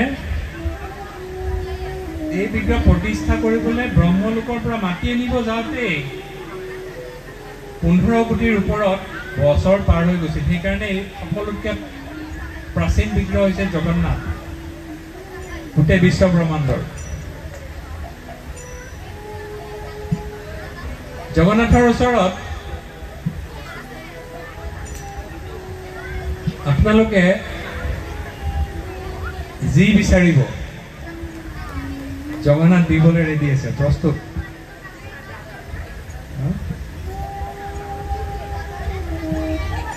জগন্নাথ আহিছে কলিযুগত। ব্ৰহ্মাৰ দুটা পৰৱ আছে, বয়স পৰৱ বুলি কয়। প্ৰথম পৰৱটো হৈছে, প্ৰথম পৰৱত নীলমাধৱ থাকিলে। যেতিয়া ব্ৰহ্মাৰ বয়স 50% হৈ গ'ল, এতিয়া ব্ৰহ্মাৰ বয়স আধা হৈ গৈছে। প্ৰথম পৰৱ নীলমাধৱ গুচি গ'ল। কলিযুগৰ সময়ত নীলমাধৱে নোৱাৰে, সেইকাৰণে নীলমাধৱ ক'লে মই নিজৰ জেগাত যাওঁ, ধামত যাওঁ। দ্বিতীয় পৰৱৰ কাৰণে জগন্নাথ। এতিয়া জগন্নাথ আমাৰ সকলোৰে ইষ্ট দেৱতা, উপাস্য দেৱতা।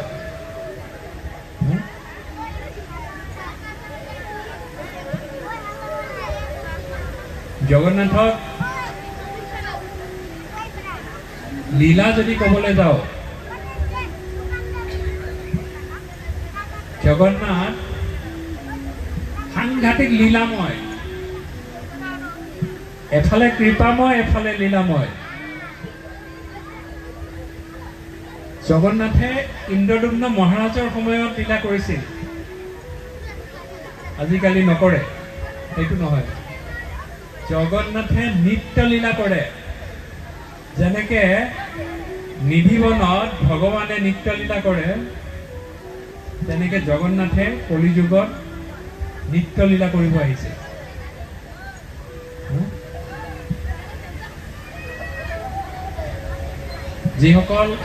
যিসকলৰ কৃপা হৈছে, যোনে কৃপা দৃষ্টি লাভ কৰিছে, তেওঁলোকে এই জগন্নাথ লীলাৰ ৰস আস্বাদন কৰিব পাৰে।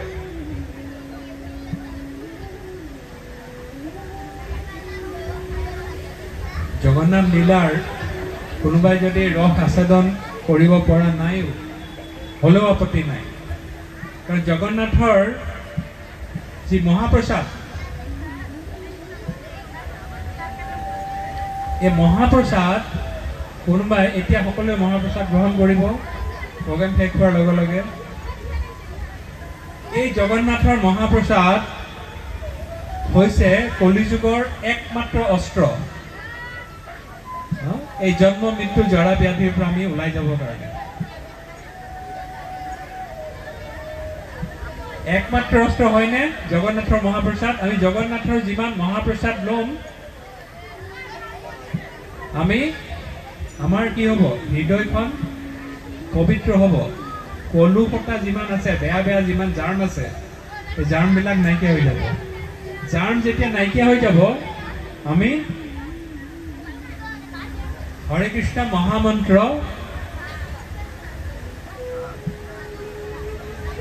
আগ্ৰহেৰে উচ্চাৰণ কৰিব পাৰিম।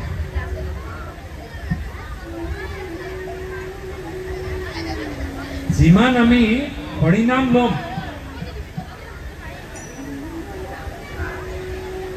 এই কলিযুগৰ এই ঘোৰ কলিৰ এই সংসাৰৰ পৰা আমি, মায়াৰ সংসাৰৰ পৰা আমি মুক্তি লাভ কৰিব পাৰোঁ। মহাপ্ৰসাদ যোনে এবাৰ গ্ৰহণ কৰিছে জগন্নাথৰ, আৰু কেইবাটাও এডভান্টেজ আছে, সুবিধা আছে। তাৰে এটা হৈছে, তেওঁ ইয়াৰ পিছৰ জন্ম, আমি যদি কিবা কাৰণত এই পৃথিৱীত জন্ম ল'ব লগা হয়, আমি কোনো কাৰণত কুকুৰ, মেকুৰী, শিয়াল, ছাগলী হৈ পেলাই জন্ম ল'ব নালাগে। আমি কি হৈ জন্ম ল'ম? আমি অন্ততঃ মনুষ্য জন্ম পাম। আৰু এটা ডাঙৰ সুবিধা আছে যেটো সকলোৱে বিচাৰি থাকে যোনে জগন্নাথৰ মহাপ্ৰসাদ গ্ৰহণ কৰিছে অকল মানুহ যদি গ্ৰহণ কৰিছে তেন্তে মৃত্যুৰ পিছত তেওঁ যমৰাজে এক্সেম্পশন দি দিয়ে যে তুমি আমাৰ মোৰ যমলোকত থাকা তুমি মোৰ অফিসত নাহিলে হ'ব তুমি আহিব নালাগে কোনোবা যাব বিচাৰে নেকি যমৰাজৰ অফিসত কোনোবা যাব বিচাৰে কোনো যাব নিবিচাৰে সামান্য আমি যদি জগন্নাথৰ কথাৰ ৰস আস্বাদন কৰিবও পৰা নাই জগন্নাথৰ কথাৰ মাহাত্য আৰু জগন্নাথৰ মহাপ্ৰসাদৰ মাহাত্য হৈছে যে আমি যম লোকৰ পৰা আমি মুক্তি পাই যাওঁ সকলোতকৈ ডাঙৰ এটা এডভান্টেজ আছে যোনে জগন্নাথৰ কথা এবাৰ শ্ৰৱণ কৰিলে যোনে জগন্নাথৰ মহাপ্ৰসাদ এবাৰ গ্ৰহণ কৰিছে তেওঁ এইটো জন্ম হওক ইয়াৰ পিছৰ জন্ম হওক তাৰ পিছৰ জন্ম হওক কোনবা এটা জন্মত তেওঁ শুদ্ধ ভক্তি লাভ কৰিব ভগৱানৰ শ্ৰীচৰণত যেতিয়া শুদ্ধ ভক্তি লাভ কৰিব তেতিয়া তেওঁ এই দুখময় সংসাৰৰ পৰা চিৰ বিদায় লৈ পেলাই ভগৱানৰ নিত্য ধামত গুচি যাব পাৰে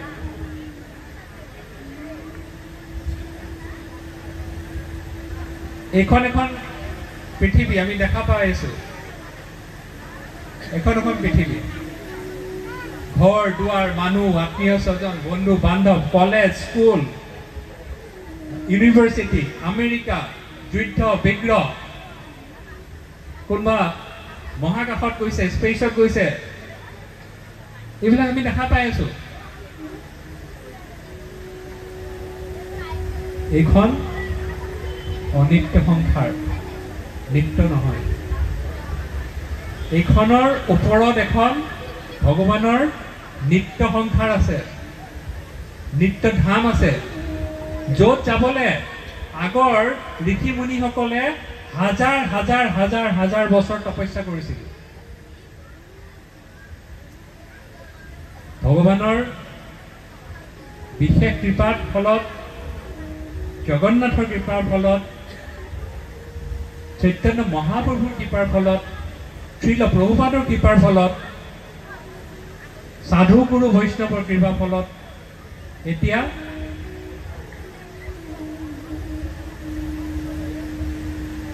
ইমান সহজ হৈ গৈছে আমি নিত্য ধামত যাবলৈ একেবাৰে সহজ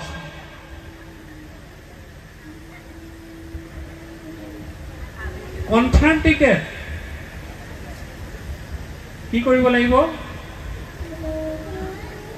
অকল আপোনালোকৰ জিভাখন কিছু সময়ৰ কাৰণে ভগৱানৰ কাৰণে জগন্নাথৰ কাৰণে দিব লাগিব হৰে কৃষ্ণ হোৱা নাই হৰে কৃষ্ণ হৰে কৃষ্ণ কৃষ্ণ কৃষ্ণ হৰে হৰে হৰে ৰাম হৰে ৰাম ৰাম ৰাম হৰে হৰে হৰে কৃষ্ণ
অকণমান আমি কেই মিনিট হৰিনাম ল'লো 1 মিনিট 2 মিনিট 3 মিনিট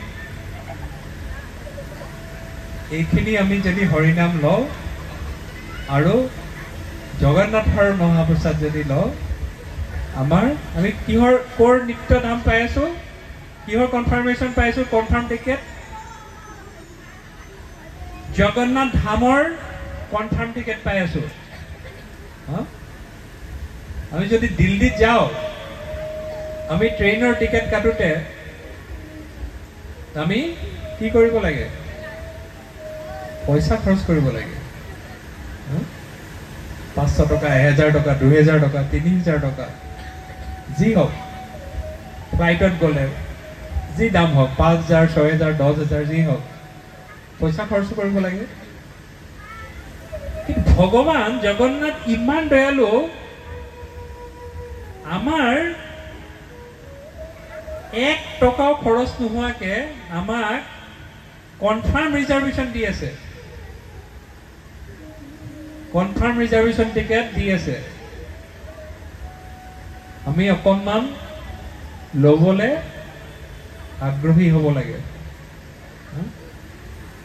ভগৱান ৰখি আছে কেতিয়া এই জীৱবিলাক আগ্ৰহী হ'ব এতিয়া মোৰ ওচৰত আহিব কেতিয়া আহিব নহ'লে আমাৰ এই যে আমি মনুষ্য জন্ম পাইছো তাতে ভাৰতবৰ্ষত পাইছো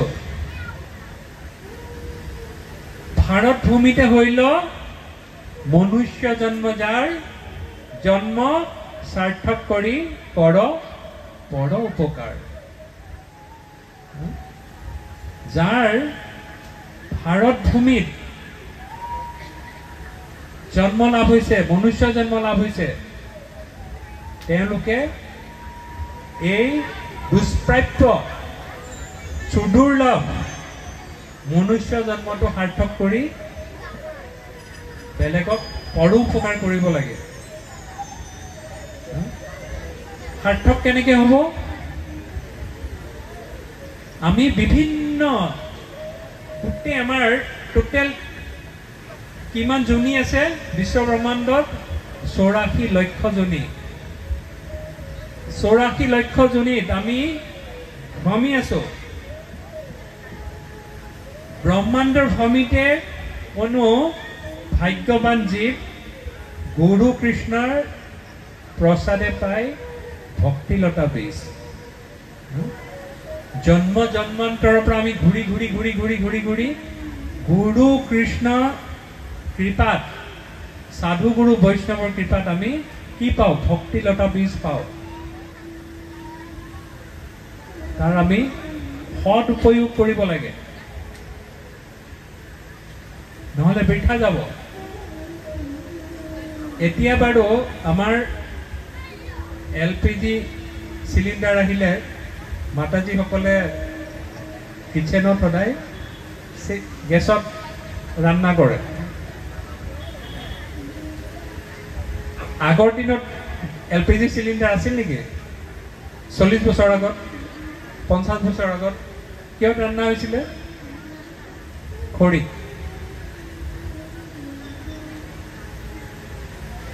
যেতিয়া আমি খৰিত ৰান্না কৰো খুব ভাল ভাল খৰি বিচাৰি আনো নেকি যিকোনো শুকান খৰি হলে আমি ৰান্না কৰো হেতু দি আমি যদি খুব সুন্দৰ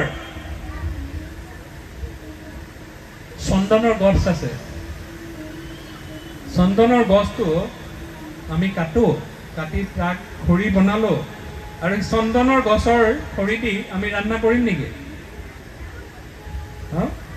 কাৰণ চন্দনৰ গছৰ বহুত মূল্যৱান দুষ্প্ৰাপ্য ঠিক একেদৰে আমি বিভিন্ন শৰীৰত আমি ভাবিব নালাগে যে আজি মনুষ্য শৰীৰ পাইছো অকল আমি মনুষ্য শৰীৰতে আছিলো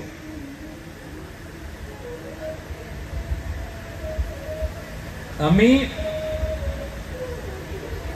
84 লক্ষ জনীত আমি ভ্ৰমণ কৰিছো।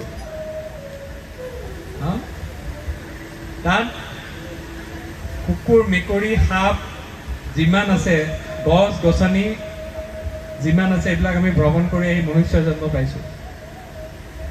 আগৰ যিবিলাক শৰীৰ আছিলে সেই শৰীৰবিলাকৰ আমি ইমান দুষ্প্ৰাপ্য নহয়। এইবিলাক নিজে নিজে পায়। এটা প্ৰচেছ আছে, সেই প্ৰচেছত নিজে নিজে পাই গৈ থাকে। প্ৰকৃতিয়ে প্ৰদান কৰে, এইটো কাৰো হাতত নাথাকে। জন্মটো কাৰো হাতত নাথাকে। আমি এনেকুৱা কৰিব পাৰো নেকি যে মই কৰুণাময় চৈতন্য মই মোৰ পিছৰ জন্মত গৈ পেলাই এইবিলাকত এনেকে জন্ম লোৱাতকে, অসমত জন্ম লোৱাতকে মই আম্বানী ঘৰত জন্ম ল'ম, পাৰিম নেকি? জন্মৰ পৰা বহুত কেয়াৰ পাম, আৰাম হ'ব, বহুত পইচা পাতি বহুত আছে, জন্ম ল'ব পাৰিম? কোনে কণ্ট্ৰল কৰে? ময়াধ্যক্ষেণ প্ৰকৃতি। ভগৱানে গীতাত কৈছে ময়াধ্যক্ষেণ প্ৰকৃতি চুয়েতে চৰাচৰম। এই গোটেই প্ৰকৃতি মই কণ্ট্ৰল কৰোঁ, মই কৰি আছো। আমি আগৰ জন্মবিলাক এনে অপব্যয় কৰিলো। যেনেকে আমি চন্দন কাঠেদি আমি ৰান্ধনা নকৰো, এইটো দুষ্প্ৰাপ্য এটা মনুষ্য শৰীৰ। দুৰ্লভ মানৱ জ্ঞানম সৎসংগে তৰহৈ ভৱ সিন্ধুৰে ভজহুৰে মন শ্ৰীনন্দনন্দন অভয় চৰণাৰ বিন্দৰে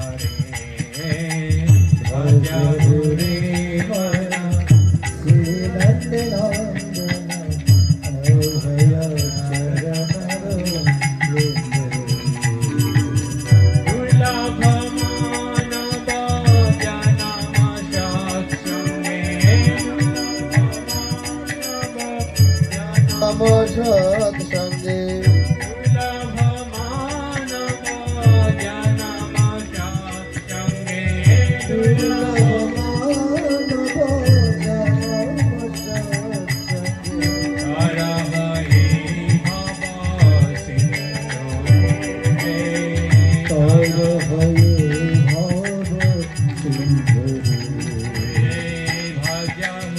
হৰি হৰি সকলে হাতে তালি হবে।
Aja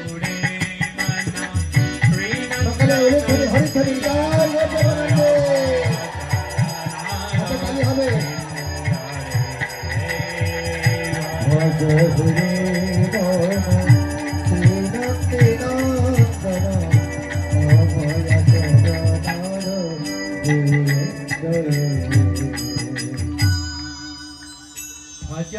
মান শ্ৰী নন্দনন্দন অভয় চৰণাৰবিন্দৰে। এই মন তুমি কাক ভজনা কৰিবা? যোন অভয় চৰণ,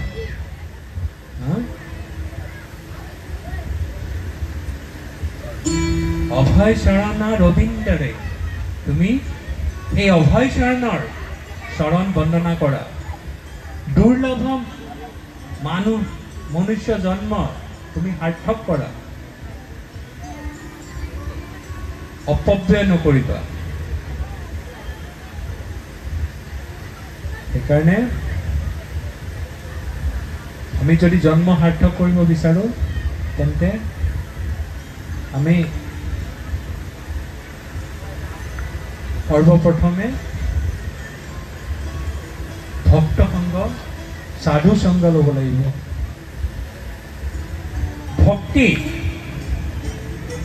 ভক্তি জন্মস্থান হৈছে সাধু সংগ। সাধু সংগ জন্মস্থান। ভক্তিৰ জন্মস্থান কি? ভক্তিৰ জন্মস্থান সাধু সংগ। যিমান সাধু সংগ কৰিম ভগৱানৰ প্ৰতি ভক্তি উদয় হ'ব।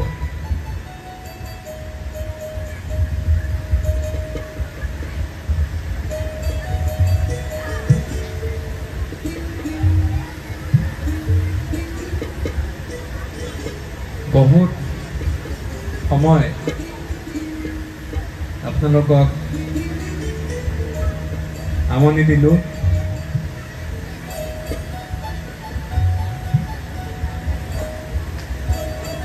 কিবা যদি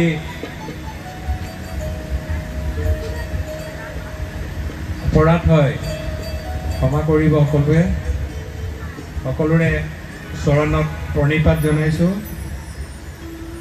वंशा कल्पतरुभ्यश्च कृपा सिन्धुभ्येव च पतितानां पावनेभ्यो वैष्णवेभ्यो नमो नमः।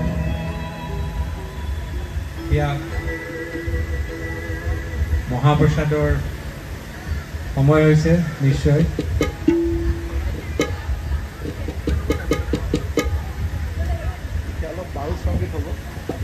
আচ্ছা আচ্ছা, এতিয়া বাউল সংগীত আছে, তেওঁলোকে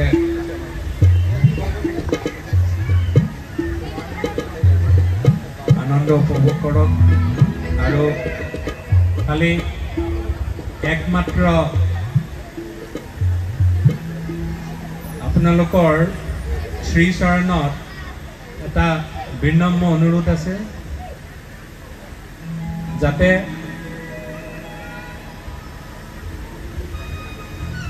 যিখিনি ভগৱানৰ লীলা কীৰ্তন কৰিলোঁ, শ্ৰৱণ কৰিলোঁ, এইখিনি আমি নিজৰ জীৱনত কিমান প্ৰয়োগ কৰিব পাৰিম সেইটো চেষ্টা কৰিব। আৰু যদি একেবাৰে পৰা নোৱাৰে অন্তত সকলোৱে এক মালা কৰিব, এক মালা জপ কৰা আৰম্ভ কৰিব। মাত্ৰ 5 মিনিটৰ পৰা 7 মিনিট লাগে, 7 মিনিট অনলি, 7 মিনিট আপোনালোকে হৰিনাম কৰিব, হৰিনাম ল'ব এক মালা। আপোনালোকৰ নিজৰ নিজৰ জীৱনত দেখা পাব আমূল পৰিৱৰ্তন হৈ গৈছে, আনন্দময় হৈ যাব আপোনালোকৰ জীৱন। সেই এটাই অনুৰোধ কৰিছোঁ, জয় শ্ৰী শ্ৰী জগন্নাথ বলদেৱ সুভদ্ৰা মহাৰানী কি, শ্ৰীল প্ৰভুপাদ কি, अनंत कोटि वैष्णव वृंद की निताई गौर।